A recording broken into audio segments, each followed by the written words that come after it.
దేవుని వాక్యములో నుండి గతించిన 3 వారములు కూడా మరి దేవుని యొక్క మహాసంకల్పాన్ని బట్టి దేవుని బిడ్డలారా మనం గ్రహించినప్పుడు దేవుని యొక్క ఇశ్రాయేలు ప్రజలు ఐగుప్తు దేశము నుండి బయలుదేరి వస్తూ సీనాయి అరణ్యమునకు వచ్చినప్పుడు మోషే అహరోనుల మీద సొనిగారు. మాకు ఆహారము లేదు, తినుటకు మాంసము లేదు అని వారు సొనిగినందున ఈ 16వ అధ్యాయము 4వ వచనములో దేవుడు మోషేను చూచి, ఇదిగో ఆకాశము నుండి మీ కొరకు ఆహారం ఇచ్చదను. స్నేహితులారా, ఈ ఆహారమునకు ఇశ్రాయేలుల పేరు పెట్టుకున్న పేరు మన్నా. ఇవాళ గతించిన వారములో మన్నాకు ఎవరికి పోలికలు చూసాం?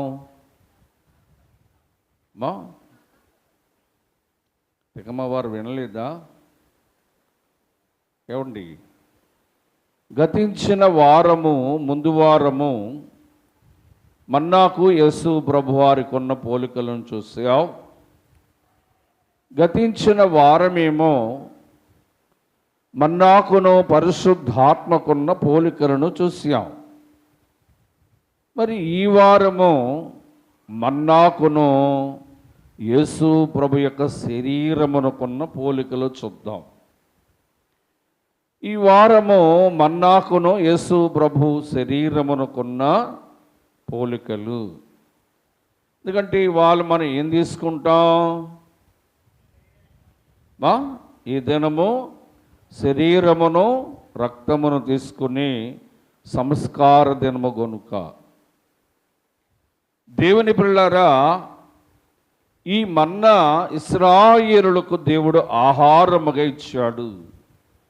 నిర్గమాకాండం 16వ అధ్యాయము 4వ వచనములో యెహోవా మోషేను చూసి, నేడు ఆకాశము నుండి మీ కొరకు ఆహారమునిచ్చెదను అన్నాడు. చెప్పండి, మన్నా ఇశ్రాయేలులకు ఏంటట? అందరూ చెప్పాలి, ఏంటట? ఆహారముగా ఇచ్చాడు. యేసు ప్రభు యొక్క శరీరము యోహాను సువార్త 6వ అధ్యాయము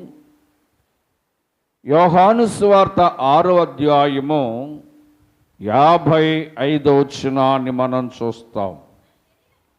నా శరీరము, ఆయన శరీరము కూడా మనకు ఆహారముగా ఇచ్చాడు. మన్నా ఇశ్రాయేలులు తినడానికి ఆహారముగా ఇస్తే, యేసు ప్రభు యొక్క శరీరము సంఘమునకు ఆహారముగా ఇచ్చాడు. దేవుని పిల్లారా, నిజమే, దేవుని వాక్యములో మన్నా ఇశ్రాయేలులు తినడానికి ఆహారమైతే, ఇవాళ సర్వ క్రైస్తవ సంఘమునకు తినడానికి ఆహారం ఏమిటంటే ఆయన శరీరం అనే ఆహారమును మనకిస్తూ ఉన్నాడు. ఇక మన్నా చూడండి, సంఖ్యాకాండం 11వ అధ్యాయము 7, 8 వచనాలు మనం చూస్తాము. సంఖ్యాకాండం 11వ అధ్యాయము 7, 8 వచనాలు చూద్దాం. ఆ మన్నా కొత్తిమీర గింజవలే ఉండెను, చూపునకది బోలములాగుండెను. జనులు తిరుగుచు దానిని కూర్చుకొని తిరుగల విసిరి రోట దంచి, అంటే మన్నాను వారు తిరుగుతూ సమకూర్చుకొని ఏరుకొని ఆ మన్నానట రోలులో వేసి రోకలతో ఆ మన్నాను నలగగొట్టిరి.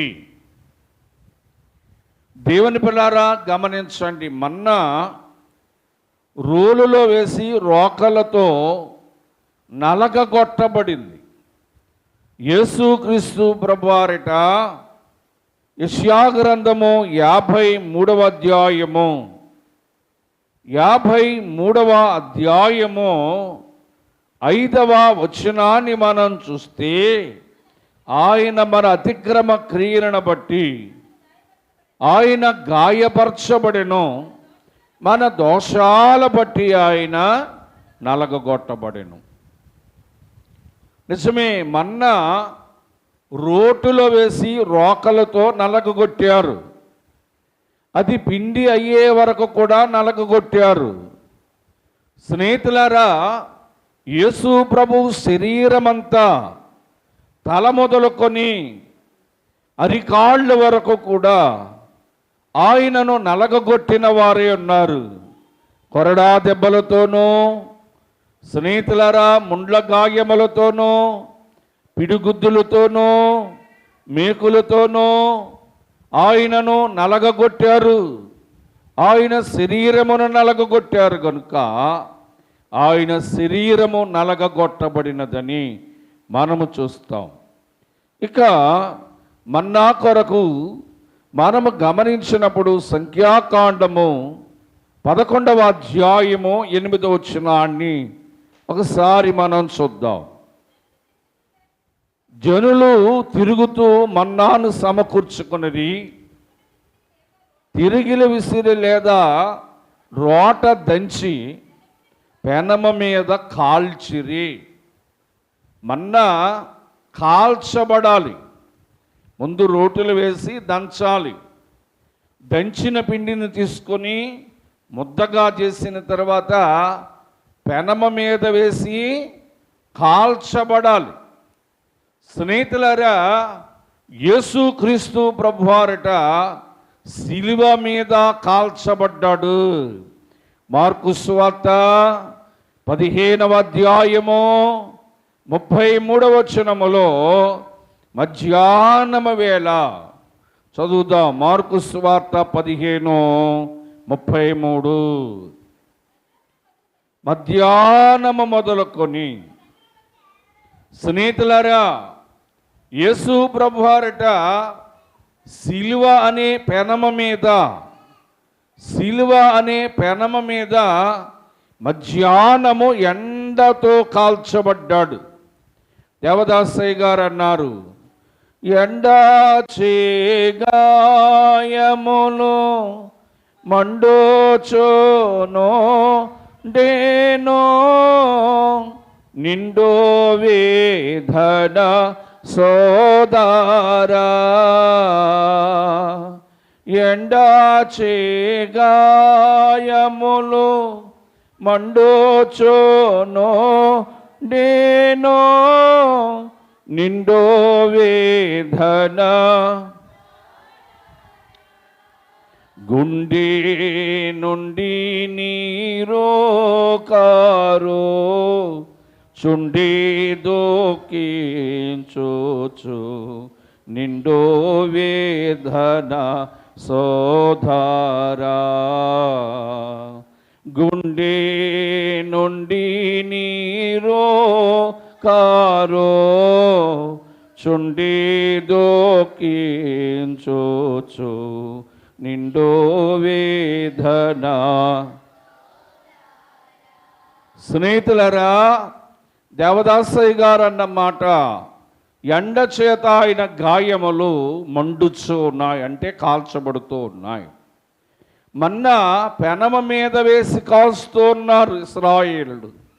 యేసు ప్రభువారినట ఎర్రటి ఎండ సిలువనే పెనమ మీద ఆయన శరీరమును కాల్చి ఆయన గాయాలను మండుచున్నట్టు చేసిందట.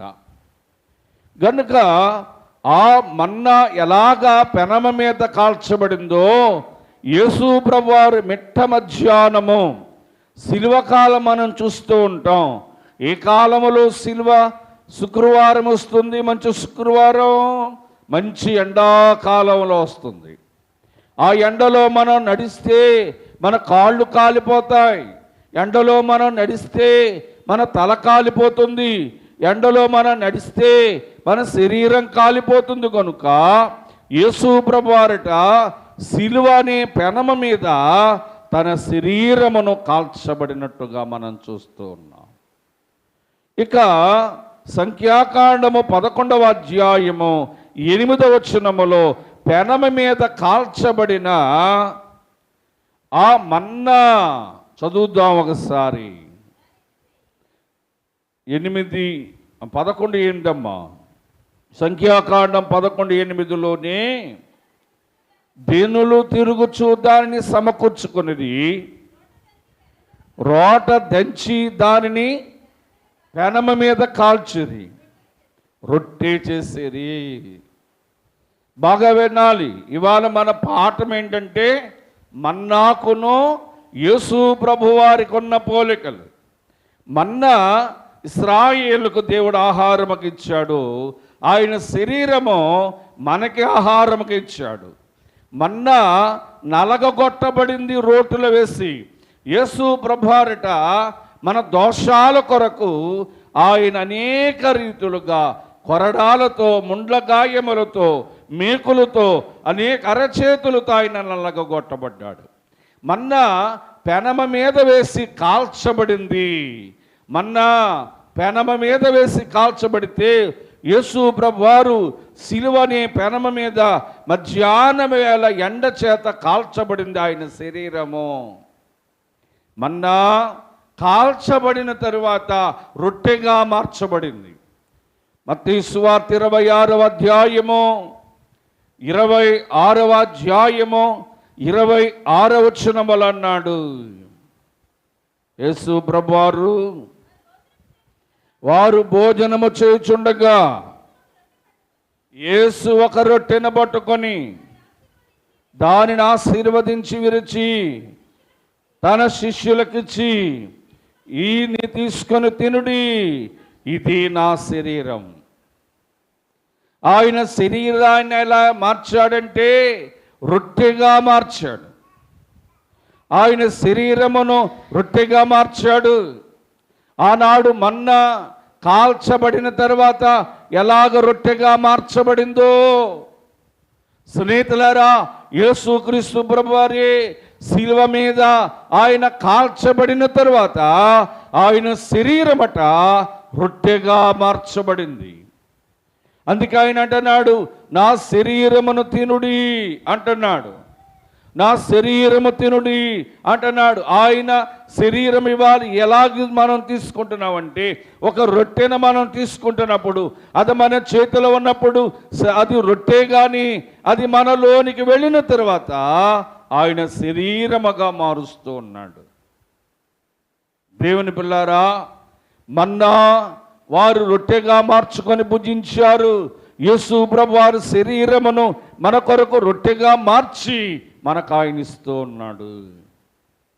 ఇక మన్నా కొరకు మనం చూస్తే యోహాను సువార్త 6వ అధ్యాయము 31వ వచనాన్ని మనం చూద్దాం.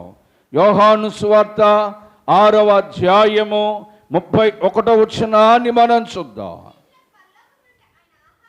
పరలోకము నుండి ఆహారమును వారికి అనుగ్రహించాను. మన పితరులు అరణ్యములో.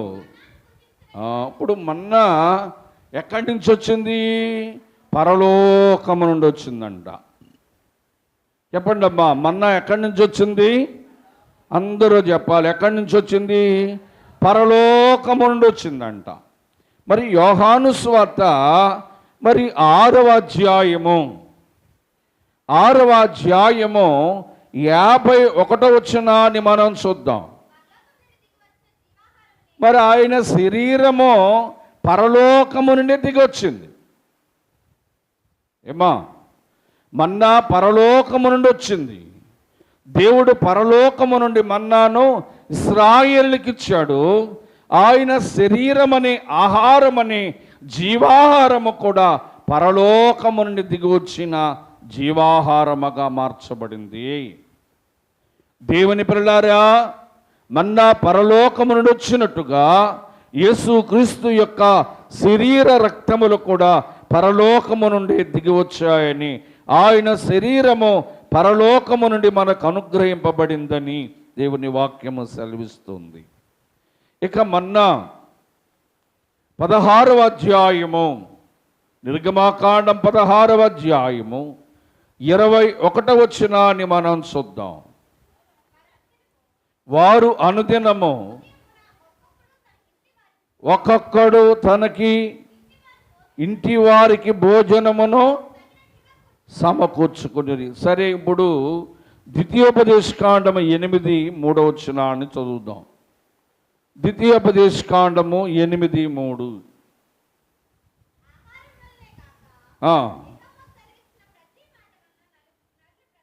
నరులు బ్రతుకుదురని మీకు తెలియచేటకు మీకు ఆకలి కలుగజేసి మీ పితరులే గాని ఎన్నడూను ఎరగని మన్నాతో పోషింపబడిరి. మన్నా తిన్నా వినండి, మన్నా తిని ఇశ్రాయేలులట వారికి రోజు ఆకలేసేదంట. మన్నా తిని ఇశ్రాయేలులకు రోజు ఆకలి వేసేదంట. కనుక రోజు ఆకలి వేస్తే వారు రోజు మన్నా తినాలి. కానీ యేసు ప్రభు శరీరాన్ని తిన్నవాని కొరకన్నాడు. చూడండి, యోహాను సువార్త 6వ అధ్యాయము 35వ వచనాన్ని మనం చూద్దాం. అందుకు యేసు వారితో ఇట్లా, నేను జీవాహారమును నేనే, నా శరీరము తిన్నవాడు ఏమాత్రమునో ఆకలి కొనడు. దేవుని స్తోత్రం, దేవుని స్తోత్రం. దేవుని పిల్లారా, మన్నా తిని ఇశ్రాయేలులట ప్రతిరోజు వారికి ఆకలి వేసేదంట. ప్రతిరోజు ఆకలితుండేవారంట. కానీ యేసు ప్రభువారు అంటున్నాడు, నా శరీరమును నా రక్తమును తీసుకున్న వారికి ఏముండదు, ఆకలి ఉండదు. చూడండి, మన్నాకును యేసు ప్రభు యొక్క శరీరమునకు ఎంత వ్యత్యాసం ఉందో. మన్నా తిన్న ఇశ్రాయేలులకట రోజు ఆకలి వేసేది. కానీ యేసు ప్రభు యొక్క శరీరమును ఆయన మనం భుజించినప్పుడట మనకు ఆకలి వేదట. దేవుని పిల్లారా, మన్నా శరీర సంబంధమైన ఆకలి తీర్చేది. కానీ మన్నా శరీర సంబంధమైన ఆకలి తీస్తే యేసు ప్రభు యొక్క శరీరము ఆత్మ సంబంధమైన ఆకలిని తీరుస్తోందని మనం గ్రహించాలి. మన్నా తిని ఇశ్రాయేలు ఆకలి వేస్తుందట రోజు. కానీ యేసు ప్రభు శరీరాన్ని తిన్న మనకట ఆకలి వేయొద్దని దేవుని వాక్యము సెలవిస్తుంది. దేవుని పిల్లారా, చూడండి మరొక మాటను చూస్తే నిర్గమాకాండము 16వ అధ్యాయము 20వ వచనాన్ని మనం చూద్దాం. వారు మోషే మాటను వినక ఉదయం వరకు మన్నాలో కొంచెం మిగిలించుకొనిరి, అది పురుగు పట్టి కంపు కొట్టెను. అంటే మన్నా ఏమైందంటే కుళ్ళిపోయింది. మన్నా ఏమైందమ్మా? నేను ఇప్పుడు ఎవరిని అడుగుతాను కానీ ప్రశ్న అడుగుతాను. నేను అడిగిన మరి ఒక్కరోజు ఉంచితే అది ఏం కొట్టేది? కంపు కొట్టేది. అంటే ఏమయ్యేది? కుళ్ళిపోయేది. చెప్పండి, మన్నా ఆహారం ఏమయ్యేది? కుళ్ళిపోయేది. కుళ్ళిపోయి వాసన వచ్చి పురుగులు పట్టేది. యేసు ప్రభు శరీరమట చూడండి, అపోస్తుల కార్యగ్రంథము 2వ అధ్యాయం 31వ వచనం. అపోస్తుల కార్యగ్రంథం 2వ అధ్యాయము 31వ వచనం. క్రీస్తు పాతాళములో విడవబడలేదనియు. ఏమంటే యేసు ప్రభు శరీరం ఏమవుదట? కుళ్ళిపోలేదు, కుళ్ళిపోదండి. దేవుని పిల్లారా, ఆయన శరీరము కుళ్ళిపోయేది కాదు. మన్నా మాత్రమేమేదంటే కుళ్ళిపోయింది, వాసన వచ్చేది, పురుగులు పట్టేది. కానీ యేసు ప్రభుయే శిలువ మరణము పొందిన తరువాత, సమాధి చేయబడిన తర్వాత ఆయన శరీరము కుళ్ళిపోలేదు, ఆయన శరీరం వాసన రాలేదు, ఆయన శరీరానికి పురుగులు పట్టలేదు. ఎందుకు ఆ శరీరం కుళ్ళిపోలేదంటే, దేవుని పిల్లారా, ఆ శరీరమే జీవాహారమై ఉన్నదని మనం గ్రహించాలి. ఇక మన్నా కొరకు మనం చూస్తే యోహాను సువార్త 6వ అధ్యాయము 49వ వచనాన్ని మనం చూస్తాం. 6వ అధ్యాయము 49వ వచనం. మన్నా తిన్న ఇశ్రాయేలులు ఏమయ్యారు? మన్నా తిన్న ఇశ్రాయేలులు చనిపోయారు. చనిపోయారా? బ్రతుకున్నారా? చనిపోయారు. దేవుని పిల్లారా, కానీ యేసు ప్రభు శరీరాన్ని తింటే మనం ఏమవుతామో చూద్దాం. యోహాను సువార్త 6వ అధ్యాయము 51వ వచనాన్ని చూద్దాం. పరలోకము నుండి దిగి వచ్చిన జీవాహారమును నేనే, ఎవడైనా నా శరీరం అనే ఆహారం భుజించినట్టయితే చనిపోతాడా, జీవించి ఉంటాడా?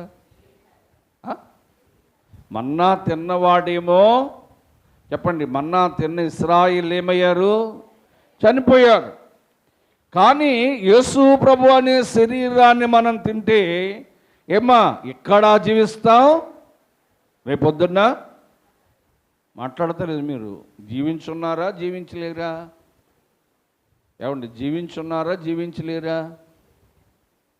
జీవించున్న వాళ్ళు ఒకసారి చేయొద్దండి. మగాళ్ళు చేయెత్తడం లేదటి?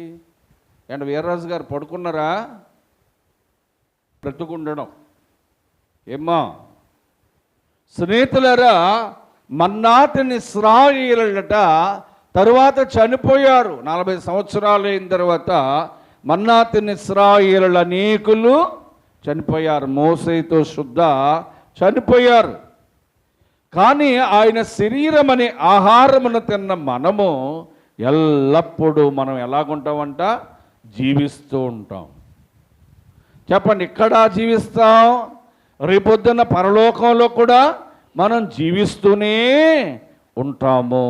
ఎందుకంటే ఆయన శరీరములో జీవం ఉంది కనుక ఆ జీవం మననట భూలోకములో జీవించినట్టు పరలోకములో కూడా జీవించినట్టు చేసేది గనుక ఆయన శరీరము ద్వారా మనం భుజిస్తే మనం జీవించి ఉంటామని, మనకి చావు మరణము లేదని బైబిల్ తెలియచేస్తుంది. ఇక చివరి మాట, నిర్గమకాండము 16వ అధ్యాయం 35వ వచనం.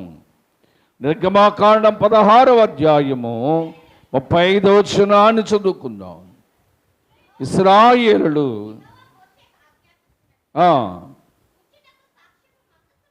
16:35 ఇశ్రాయేలు నివసించిన దేశము 40 సంవత్సరములు మన్నానే తిన్నారు. దేవుని స్తోత్రం.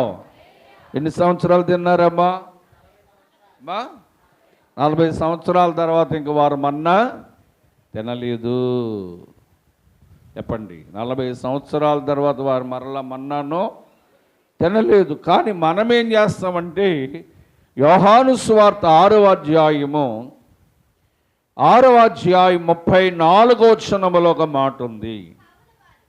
కావున వారు, ప్రభువా, ఈ ఆహారము అంటే ఆయన శరీరమని ఆహారమును ఎప్పుడును మాకు అనుగ్రహించమని, జీవాహారమును నేనే. పిల్లరా, ఇక్కడ ఒక మాట మనం చూస్తాం. యేసు ప్రభు శిష్యులు అన్నారు, యోహాను సువార్త 6వ అధ్యాయము 34వ వచనములో జీవాహారమును కొరకు, జీవాహారం అని ఆయన శరీరమట ఎల్లప్పుడూ మాకు అనుగ్రహించు అన్నారంట. ఏమండి, ఆయన శరీరం మనకి మనం బ్రతుకున్నంత కాలము ప్రభవిస్తారు. ఆయన శరీరం మనం ఎల్లప్పుడూ భుజించేది. ఇశ్రాయేలు అయితే కేవలం 40 సంవత్సరాలు మాత్రమే మన్నాను భుజించారు. కానీ యేసు ప్రభు యొక్క శరీరాన్నట మనము ఎల్లప్పుడూ కూడా భుజిస్తూ ఉన్నాం. దేవదాసయ్య గారు అన్నారంట, నాకు రోజు ఇచ్చిన ఏంటబ్బా ఆయన శరీరమును, ఆయన రక్తమును, ప్రభు శరీర రక్తములు నాకు రోజు ఇచ్చిన, నేను ఎల్లప్పుడూ ఆయన శరీర రక్తాలు భుజిస్తాను అన్నారంట అయ్యగారు. కనుక ఇవాళ మన అంశం ఏంటంటే, ఇవాళతో మన్నా సబ్జెక్ట్ ముగుస్తుంది. ఇంకా చాలా ఉన్నాయి. మన్నాకు వాక్యానికి పోలికొంది, మన్నాకు యేసు ప్రభు వారికి భేదాభిప్రాయాలు ఉన్నాయి.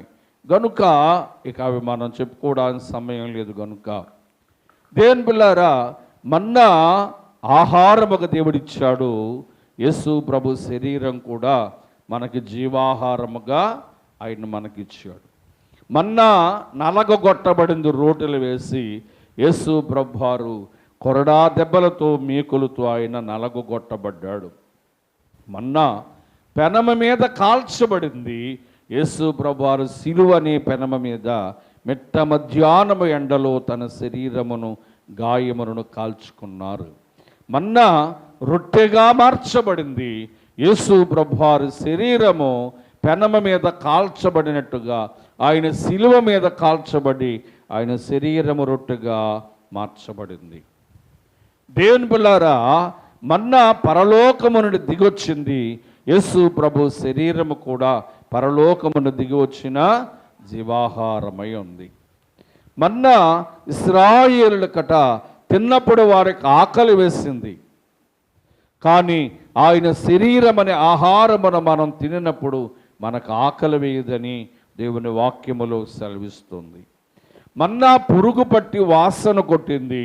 యేసు ప్రభు శరీరము కుళ్ళిపోయేది కాదు, జీవాహారమై ఉన్నది. మన్నా తిన్న ఇశ్రాయేలులు అనేకులు చనిపోయారు. యేసు ప్రభు శరీరాన్ని భుజించే మనము ఎన్నడూ చనిపోవని, ఎప్పుడు జీవించి ఉంటామని దేవుని వాక్యం తెలియచేస్తుంది. మన్నా వారు 40 సంవత్సరాలు మాత్రమే భుజించారు.